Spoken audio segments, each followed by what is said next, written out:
Um último tema ainda falando da questão do 8 de janeiro, das repercussões, eu queria chamar aqui para o telão. O diretor da Polícia Federal diz que autores de plano para matar Moraes podem ser identificados. Matéria dos nossos colegas do Estadão. O diretor-geral da Polícia Federal, André Rodrigues, afirmou em entrevista à Globo News que a PF já investigava os responsáveis pelo plano que envolvia o homicídio do ministro do Supremo Tribunal Federal, Alexandre de Moraes, nos atos golpistas de 8 de janeiro. Sem dar mais detalhes, André Rodrigues disse que os responsáveis já podem ser identificados e que a PF está debruçada sobre o tema. O plano foi revelado pelo Moraes nesta quinta-feira em entrevista ao jornal O Globo. O plano, segundo o ministro, incluía a participação da Agência Brasileira de Inteligência, a ABIN, que monitorava seus passos. Segundo Rodrigues, o diretor-geral da PF, o monitoramento de Moraes por parte da ABIN foi feito de maneira indevida e ilegal. O uso de uma ferramenta para acompanhá-lo continuou, em nenhuma hipótese poderia estar sendo usada por uma agência que não tenha atribuição legal. André Rodrigues afirmou que existe uma investigação para apontar os responsáveis por esse monitoramento e sobre o plano contra Moraes afirmou que a situação é absolutamente grave e o plano foi descoberto, afirmou por meio de trocas de mensagens que são investigadas e que é possível a identificação das pessoas envolvidas, mas não deu mais detalhes.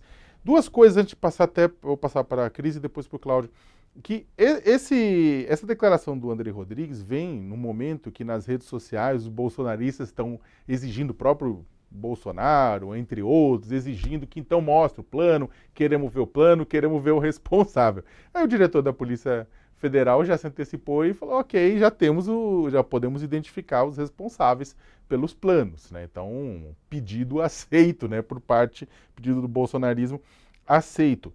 Agora, o interessante, Cris, é que isso aqui tem uma conexão, a gente ainda não tem todas as informações, até porque o André Rodrigues não repassou mais, mas é interessante que está se falando aqui de um equipamento, de um software da ABIN, da Agência Brasileira de Inteligência, que identificou o rastreamento, pôde rastrear para saber os locais onde estaria o Alexandre de Moraes, né? E ontem mesmo a gente a Folha de São Paulo deu uma informação, reforçando investigações que já estão em curso na Polícia Federal e no Ministério Público Federal, mostrando que Alexandre Ramagem, deputado federal, né, pelo Rio de Janeiro, pelo PL, ex-diretor-geral da ABIN, né, está exatamente sendo investigado em meio a uma suspeita de uso ilegal ele é citado, né, ele não passou por uma operação, mas ele é citado no meio de uma investigação ilegal de uso de software, software, acho que é First Mile, né, que exatamente identifica o deslocamento de pessoas e que esse software teria sido usado de forma irregular e ilegal, sem a anuência da justiça, contra políticos, juízes, jornalistas, advogados, né, tudo isso mais, né. Ou seja, estou colocando esse panão de contexto aqui, porque vai passando também a impressão de que o tempo vai passando e as pontas soltas vão se conectando. E vai dando aquela impressão de que realmente, né, o plano de golpe do pessoal que ficou aqui governando até o ano passado era mais complexo do que a gente acreditava no início, né? Mais complexo e perigoso e que pode ainda acontecer, né, Sakamoto? Porque é uma coisa tão grave a gente imaginar que um ministro pode ser monitorado em sua localização, os dados, as ameaças, e essas pessoas passarem impunes, não pode. Então, vamos atender realmente ao pedido dos bolsonaristas e vamos mostrar, queremos ver esses planos e queremos punir, como diz o ministro Alexandre de Moraes, quem orquestrou e quem financiou esses planos, né? Da onde isso está vindo? Quem está mandando investigar, enfim, os destinos do ministro? É muito perigoso isso, não deve ser tratado com nenhuma normalidade, né, Sakamoto? A gente precisa saber mesmo e tentar cortar esse mal pela raiz, para que isso não continue. Imagine viver sob essa ameaça. E a gente está falando também de jornalistas sendo monitorados, socorro, né? Então, acho que todos precisamos, todos aqui que trabalhamos em nome da democracia e da divulgação de informação, ficar atentos a isso, porque isso é informação muito preciosa, né? Você saber a localização é você ter acesso à vida daquela pessoa em tempo real, é muito perigoso, é uma coisa muito séria. E a gente está falando aí de um ministro que estava sofrendo ameaças e cujas filhas também estavam sofrendo ameaças. Então, é um pavor e um perigo muito sério e muito grande. Eu acho que a gente quer ver, então, vamos ver quem foram e vamos ver essas pessoas é, punidas e esse mal cortado pela raiz, porque isso é uma ameaça a toda a instituição e toda a democracia brasileira. Cláudio?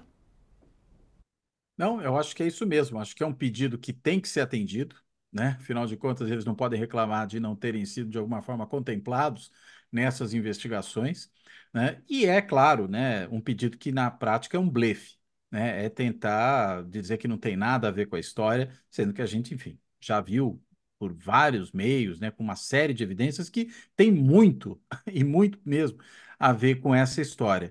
Agora, é preciso também ver que algumas dessas operações, é aí que eu acho que o caso do Ramagem ganha relevância, elas aconteciam, veja, não era só por palavras ao vento do presidente que inflamava os ânimos dos seus apoiadores, mas elas ocorriam por meio de medidas concretas tomadas dentro do governo Bolsonaro, né? Quer dizer, quando você tem não só a aquisição desse software, mas o uso desse software para rastrear pessoas que eram opositores do governo, ou que eram de alguma forma críticos incômodos, no caso de jornalistas, você tem um ataque evidente promovido pelo governo, usando a máquina governamental, contra o Estado democrático.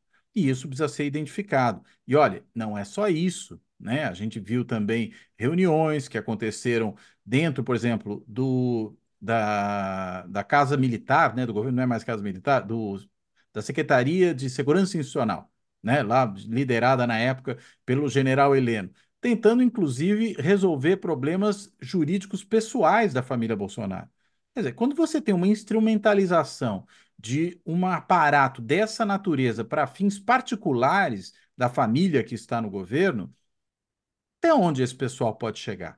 E acho que essas investigações precisam procurar esse tipo de pista, né? Saber exatamente, por exemplo, se esse mesmo general Heleno, que liderava a Secretaria de Segurança Institucional, se, o Gabinete de Segurança Institucional, melhor dizendo, se ele, na realidade, também não é corresponsável pelo que aconteceu no Rio de Janeiro, quando houve uma imensa passividade daqueles que deveriam resguardar ali o Palácio do Planalto e mesmo a sede dos outros poderes.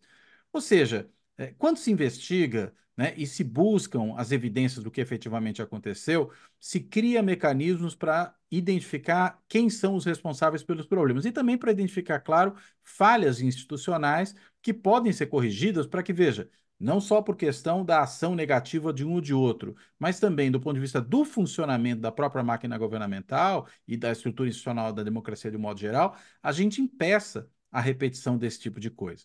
Então, é uma investigação que não tem que ficar circunscrita só à questão policial, de punir os malfeitores, os que atacaram a democracia, mas é também de criar mais defesas para ela, para que esse tipo de coisa não se repita no futuro. Né, para que a gente não tenha um novo governo que vai usar a BIM para espionar o opositor, vai usar o Gabinete de Segurança Institucional para permitir acesso de golpista ao palácio, que vai usar o Ministério da Justiça para intimidar militante antifascista, coisa desse tipo. E aí eu acho que as investigações precisam realmente avançar.